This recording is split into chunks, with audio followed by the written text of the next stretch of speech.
নমস্কার বন্ধুরা, রাধে রাধে। রুমা লাইফস্টাইলের রান্নাঘর আমি এখন থেকে শুরু করছি, আপনারা দেখতে থাকুন। বন্ধুরা, আজকে আমি একটু পাট শাক ভাজা করে নিচ্ছি। পাট শাক অনেক রকম খাওয়া যায়, আমি আজকে ভাজা করছি।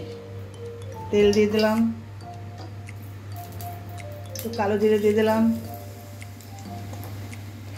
একটু রসুন দিয়ে দিলাম,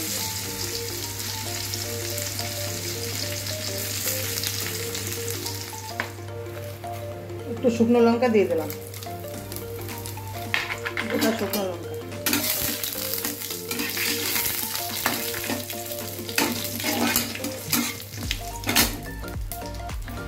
এবার পাট শাকটা দিয়ে দিলাম।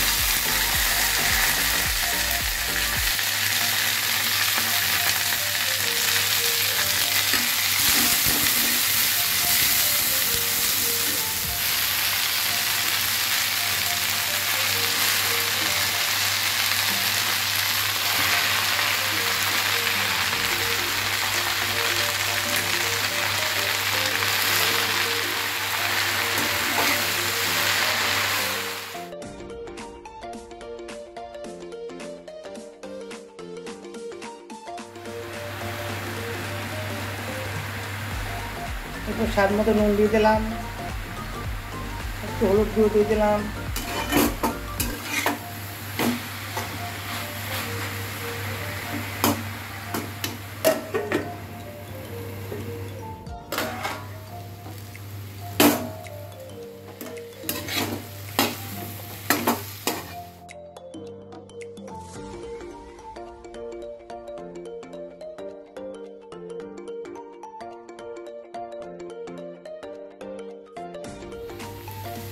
পাট শাক ভাজাটা আমার হয়ে গেছে।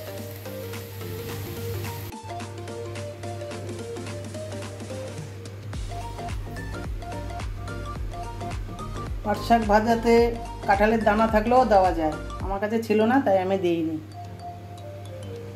আমি আরেকটা রান্না করে দেখাচ্ছি, ডিম আলুর তরকারি। আমি একটু অন্যরকম করে দেখাচ্ছি, আপনারা দেখতে থাকুন। তেল দিয়ে দিলাম, একটু জিরে ফোড়ন দিয়ে দিলাম, একটু তেজপাতা দিয়ে দিলাম। এবার আমি এই লম্বা লম্বা করে আলু কেটে নিয়েছি আর পেঁয়াজ কেটে নিয়েছি, এগুলো দিয়ে দেবো। এইভাবে আলু আর পেঁয়াজ কেটে নিয়েছি।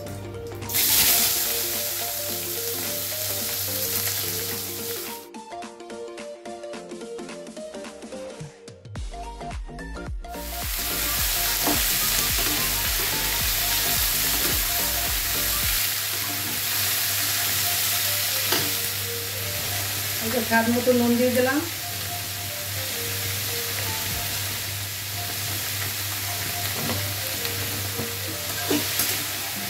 আমি একটু আদা রসুন লঙ্কা বেটে নিয়েছি, এটা দিয়ে দিলাম।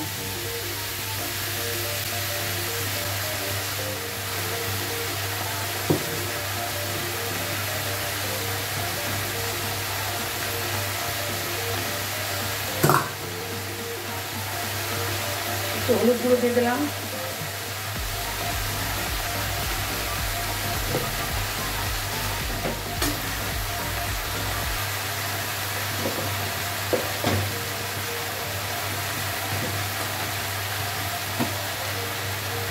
একটু জিরের গুঁড়ো দিয়ে দিলাম,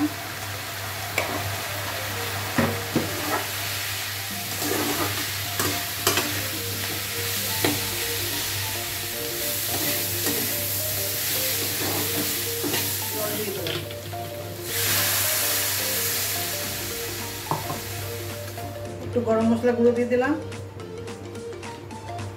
একটু চিনি দিয়ে দিলাম। এবার আমি ঢাকা দিয়ে দেবো।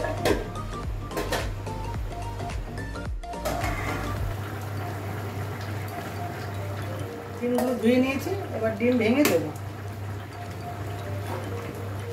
এইভাবে ভেঙে নিলাম, এইভাবে দিয়ে দিলাম গোটা গোটা।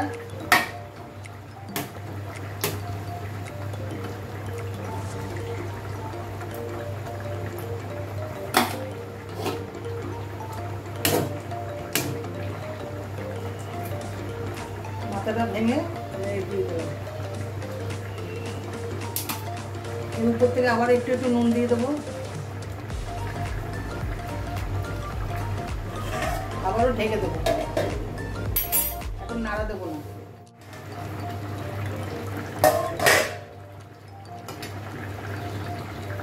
আমি একটু টমেটো গ্রেট করে নিয়েছি, এটা দিয়ে দিলাম। এবার ডিমটা এইভাবে উল্টে দেবো, এইভাবে উল্টে দেবো, এরকম হয়েছে, উল্টে দেবো।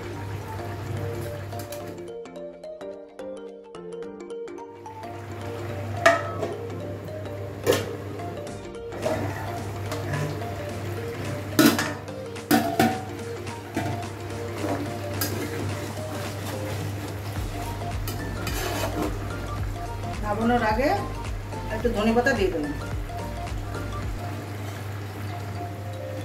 আজকের ভিডিও এই পর্যন্ত, আবার দেখা হচ্ছে পরের ভিডিওতে। রান্না দুটো আপনাদের কেমন লাগলো কমেন্টে জানাবেন। ভালো লাগলে সাবস্ক্রাইব করে দেবেন, লাইক করে দেবেন আর শেয়ার করে দেবেন।